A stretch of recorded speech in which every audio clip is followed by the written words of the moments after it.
Bapak. Bagian anak.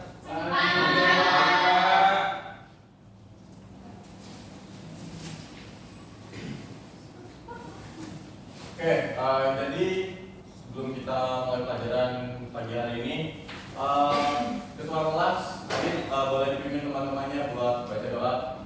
Ya teman-teman, hari ini kelas 13 saya dapat informasi berdoa.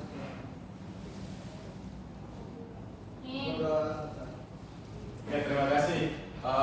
Terus sekretarisnya mana sekretarisnya? Mila? Ya Pak. Ini kok ada 3 bangku yang kosong nih? Siapa aja yang nggak masuk? Yang tidak hadir ada Zulaiha, Linda, dan Rida Pak. Oh. Ya. Nanti sekretaris Bapak minta tolong absennya di recap, terus data teman-temannya yang hadir, yang alfa, yang sakit, yang izin diserahkan ke Bapak ya. Ya Pak.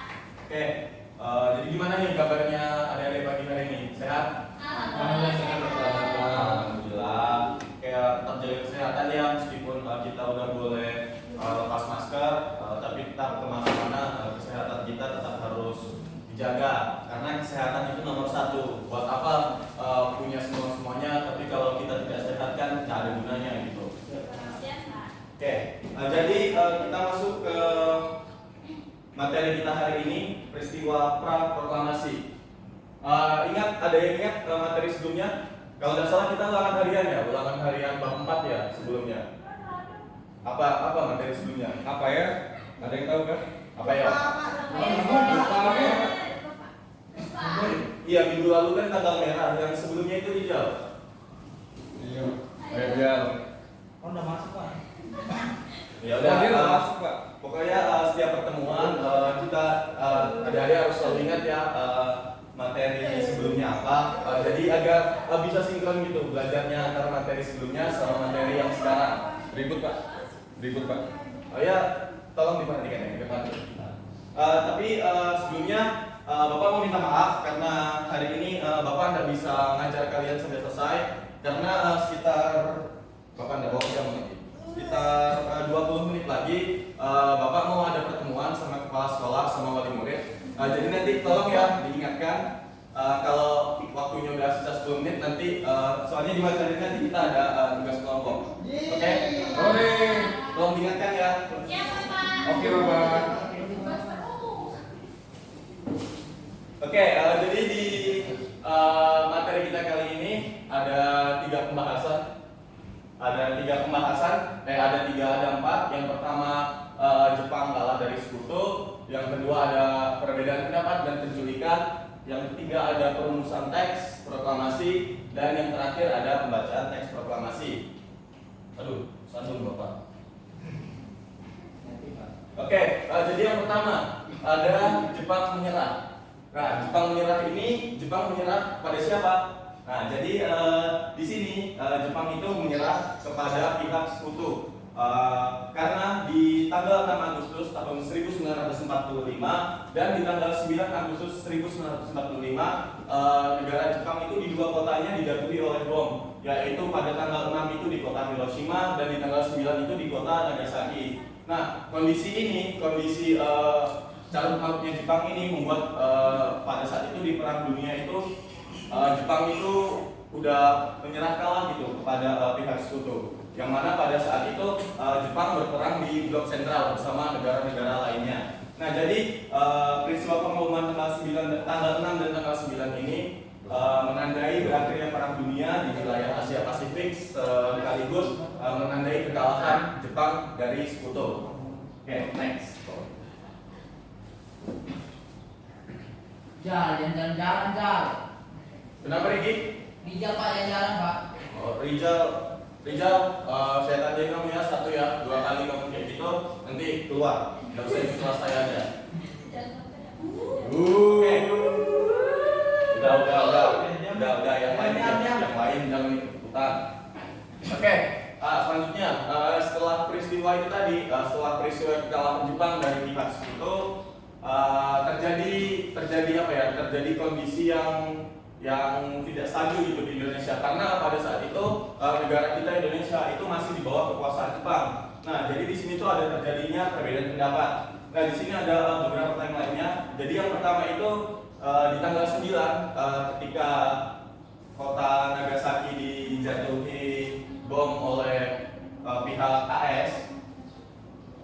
Di tanggal 9 itu Soekarno-Hatta dan Dr. Rajiman Widodiningrat itu dipanggil oleh Jenderal Terauchi ke Dalat. Dalat itu salah satu wilayah di Vietnam. Nah, setelah itu di sana Jenderal Terauchi mengucapkan selamat kepada Soekarno dan Hatta. Tapi selamatnya itu bukan karena Jepang kalah. Selamatnya itu diberikan karena Soekarno dan Hatta ini berhasil menjadi pemimpin dari ketua dari PPKI. Seperti itu. PPKI itu adalah panitia persiapan kemerdekaan Indonesia yang dibentuk oleh Jepang untuk mempersiapkan kemerdekaan Indonesia. Oke. Selanjutnya di tanggal 14 Agustus si tiga tokoh ini tadi, Soekarno, Hatta, dan Dr. Rajiman ini kembali ke Indonesia dan kembalinya dengan selamat tentunya karena tidak ada hal yang terjadi pada saat itu. Nah, setelah mereka kembali, ada satu tokoh dari golongan muda, Sultan Syahrir.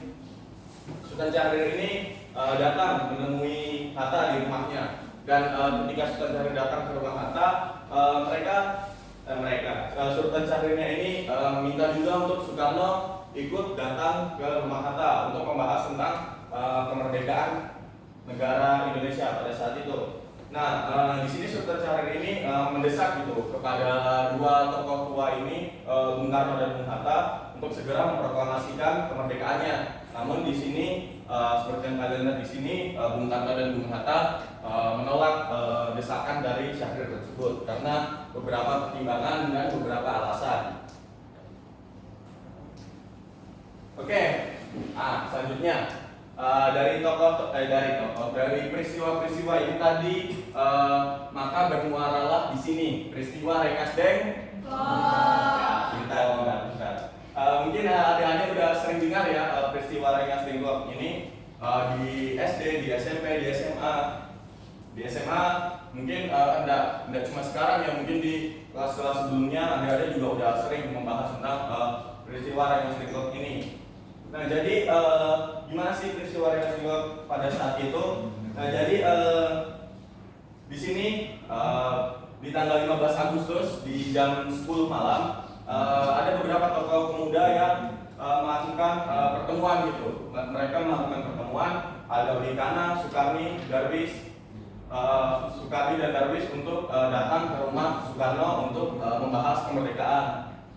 Namun kembali lagi Soekarno dengan berbagai alasan, dengan Soekarno ini orang yang terkenal sangat diplomatis ya. Jadi beliau menolak usulan para pemuda ini karena pada saat itu Soekarno menganggap bahwa belum ada perintah dari Jepang untuk Indonesia memproklamasikan kemerdekaan.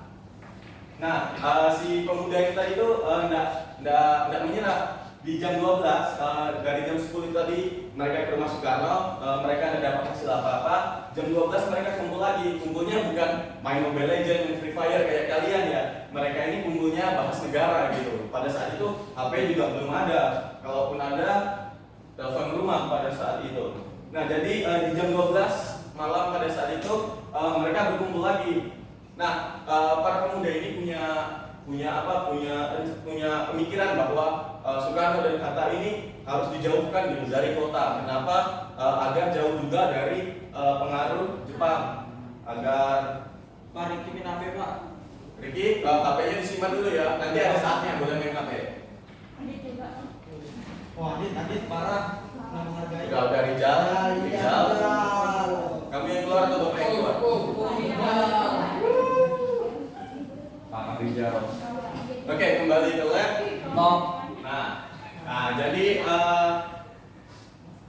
pemuda ini tadi punya keinginan untuk menjauhkan Soekarno dan Hatta dari pengaruh Jepang, di mana di situ mereka ingin menjauhkan Soekarno dan Hatta dari Jakarta yang pada saat itu merupakan salah satu pusat pemerintahan baik di Indonesia yang ada juga armada tentara dari Jepang menjaga di sana. Nah, pada saat itu para pemuda itu sepakat untuk untuk membawa Soekarno dan Hatta ke salah satu daerah yang mana daerah ini di daerah Rengas Dengklok di Jawa Barat.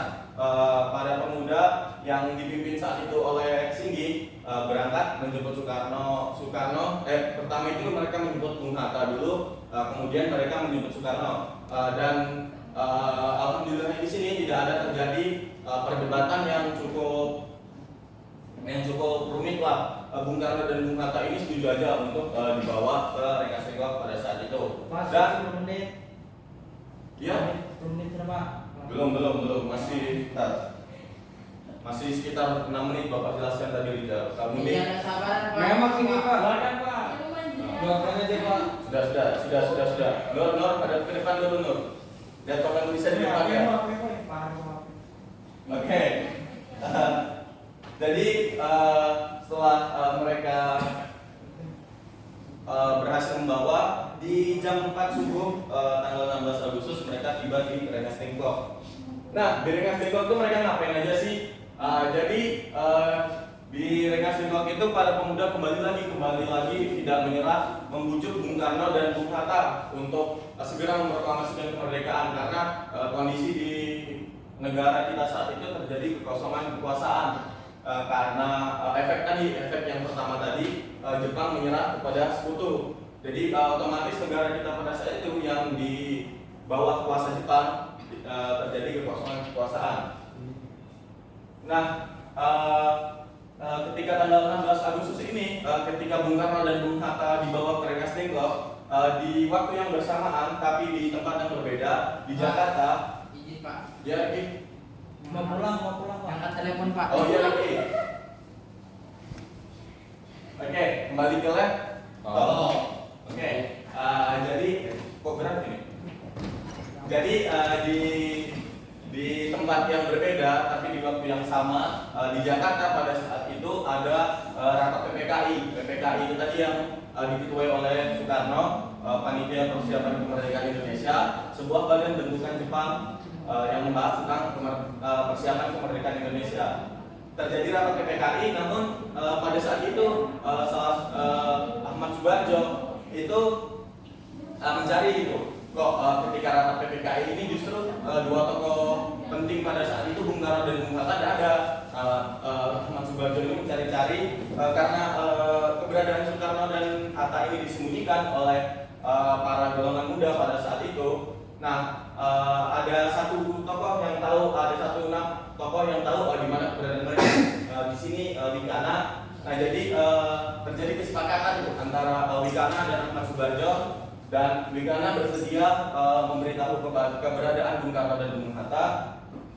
Kemudian Ahmad Subarjo diantar oleh Yusuf Kunto ke Rengas Dengklok dan di pukul 5:30 sore mereka berdua tiba di Rengas Dengklok. Nah, ketika sampai di sana, Ahmad Subarjo ini berusaha untuk membawa pulang Bung Karno dan Bung Hatta ke Jakarta. Namun tidak dikasih gitu, tidak diberi izin oleh para pemuda karena pemuda itu tetap gigih pada kemauan pertamanya. Mereka ingin para tokoh-tokoh tua ini untuk segera memproklamasikan kemerdekaan. Dan di sini terjadi kesepakatan yang kembali lagi dilakukan oleh Ahmad Subarjo. Ahmad Subarjo pada saat itu memberikan jaminan bahwasannya beliau berkata apabila kemerdekaan tidak terjadi besok pada tanggal 17 Agustus 1945, maka beliau bersedia dipenggal kepalanya, seperti itu. Oke? Sudah berapa menit ini anak-anak? Soalnya Bapak ada juga kan kalau telat bertemu wali murid. 10 menit sudah, Pak. 15, Pak. 10 menit. Oke. Nah, setelah peristiwa Rengas Dengklok dan yang lain-lain tadi, di sini kita masuk ke peristiwa selanjutnya, yaitu perumusan teks proklamasi. Nah, jadi para rombongan ini tadi setelah pulang dari Rengas Dengklok, mereka segera datang ke rumah Nishimura, salah satu tokoh petinggi militer Jepang. Namun pada saat itu Nishimura menolak untuk memberikan bantuan. Nah, setelah ditolak oleh Nishimura, rombongan ini tadi segera pergi menuju ke rumah Laksamana Maeda yang juga merupakan salah satu tokoh Jepang pada saat itu. Laksamana Maeda ini mempersilahkan para rombongan ini tadi untuk berdiskusi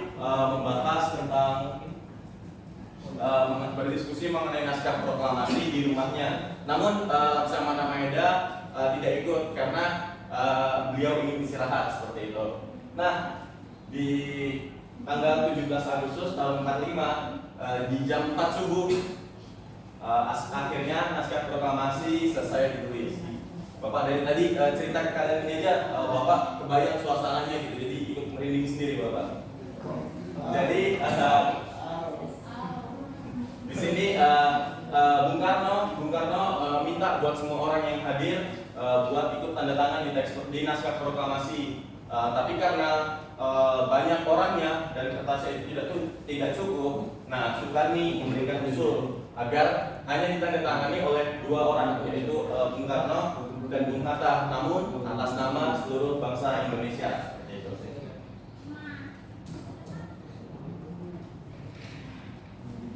Nah, di sini ada peristiwa hari di mana teks proklamasi itu dibacakan. Jadi di 17 Agustus di jam 5 itu rombongan itu udah keluar dari rumah Laksamana Maeda karena udah perumusan naskahnya udah selesai dan mereka berkeinginan untuk pulang dulu, istirahat, mandi, ganti baju dan lain-lain seperti itu. Dan sebelum pulang itu mereka sepakat untuk melakukan proklamasi di rumah Bung Karno. Ada yang tahu rumah Bung Karno di mana? Ya? Oke, bagus ada. Tepuk tangan dulu buat ada. Mantap ada. Tepuk tangan Rizal, bukan tepuk meja. Anak ini aktif betul ya. Memang Pak Rizal. Enggak nakal. Oke, nah sebelum para rombongan ini tadi pulang ke rumah, Bung Hatta pada saat itu berpesan kepada BM Dia. Kebetulan BM Dia ini adalah salah satu wartawan pada saat itu.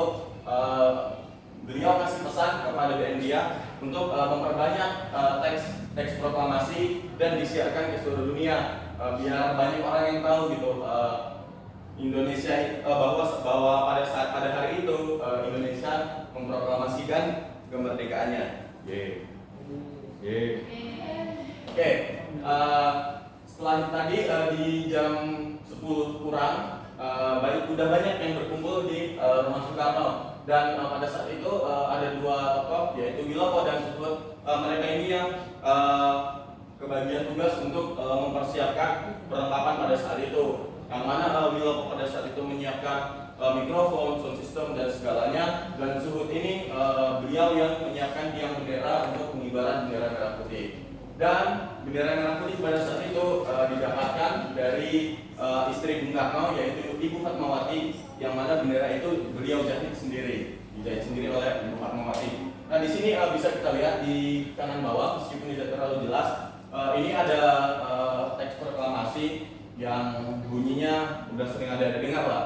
Kami bangsa Indonesia dengan ini menyatakan kemerdekaan Indonesia dan lain-lain hal-hal yang mengenai ya itu, dan ditandatangani oleh Bung Karno dan Bung Hatta atas nama bangsa Indonesia. Oke. Nah di jam 10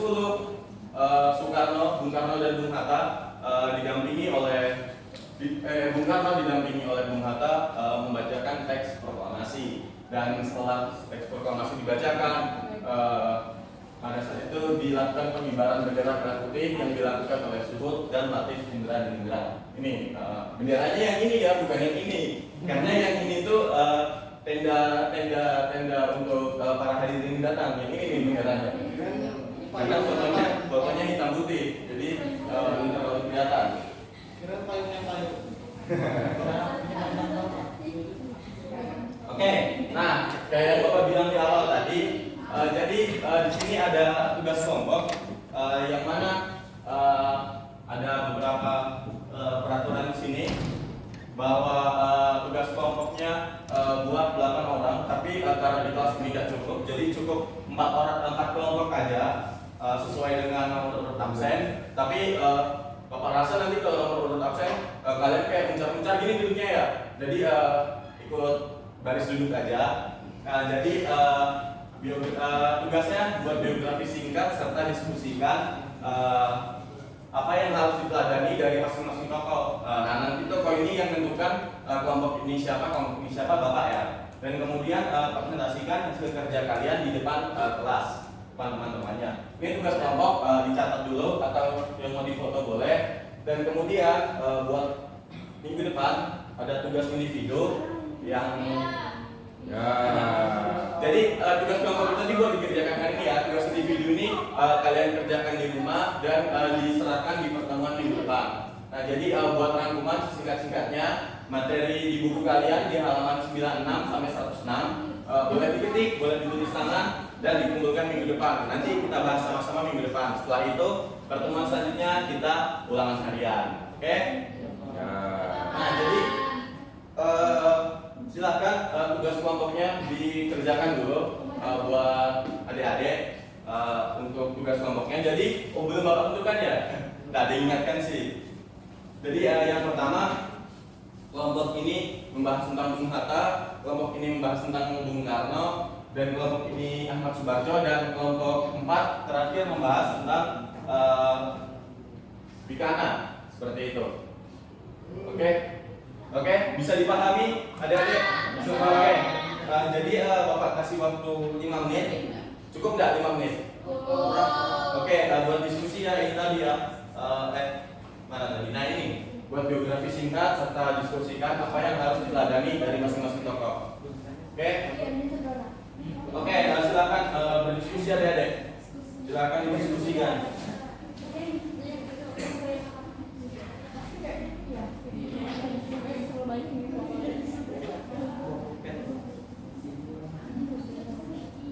Diskusi ya, bukan ngobrol ya. Tinggal ngobrolin apa sih? Kenapa mau buka lagi Pak? Ngomongin bola terus nih anak cowok ini. Mana? Hasil diskusinya? Ini Pak. Aman semua.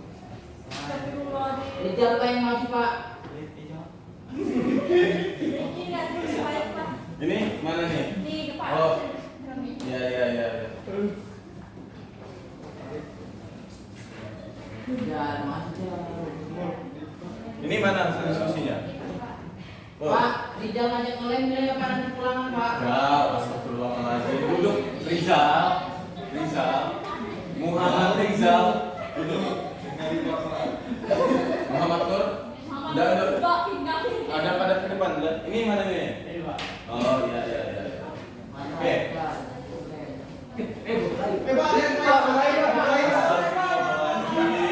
Rizal.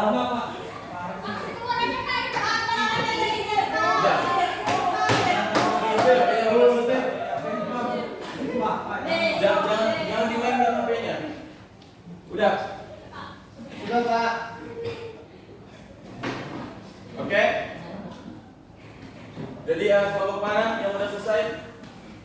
Ada yang udah atau dikit lagi? Sudah Pak. Oke, silakan. Bapak minta kelompok ini, kelompoknya Mila dan Gaby, kelompok 2. Baca di sini aja Pak. Maju di depan sini aja. Perwakilan. Ya, perwakilan salah satu aja. Oke. Ya, Pak. Assalamualaikum warahmatullahi wabarakatuh. Waalaikumsalam warahmatullahi wabarakatuh. Kelompok 2 itu membacakan biografi mengenai tokoh Insinyur Soekarno. Soekarno lahir pada tanggal 6 Juni 1901 di Surabaya, di Jawa Timur dengan nama kecilnya yaitu Kusno Sastrodiharjo, dan wafat pada 21 Juni 1970. Nah, yang bisa diteladani ini adalah pantang menyerah, jujur, berani, dan adil. Ini saja Pak. Oke, kita kasih aplaus dulu buat kelompok 1. Pak Rijal Pak. Rijal kesabaran Pak. Oke, jadi buat kelompok yang lain karena waktunya tidak cukup, Bapak minta presentasi sendiri ke depan, presentasikan hasil kerjanya. Nanti Bapak minta direkam ya, ketua kelas, adik direkam, dikirim ke WhatsApp Bapak aja. Nah, jadi Bapak sekali lagi Bapak mohon maaf karena Bapak buru-buru karena ada pertemuan dengan wali kelas. Jadi kalau tadi Bapak terlalu cepat dalam menyampaikan materi, Bapak harap kalian maafkan dan Bapak harap kalian semua paham. Dan materi yang sudah kita bahas tadi tentang peristiwa proklamasi dan banyak tokoh-tokoh yang disebut tadi, Bapak harap kalian dapat meneladani dari kisah dari perjuangan tokoh-tokoh tersebut. Jadi sekali lagi kurang lebihnya Bapak mohon maaf apabila ada kata Bapak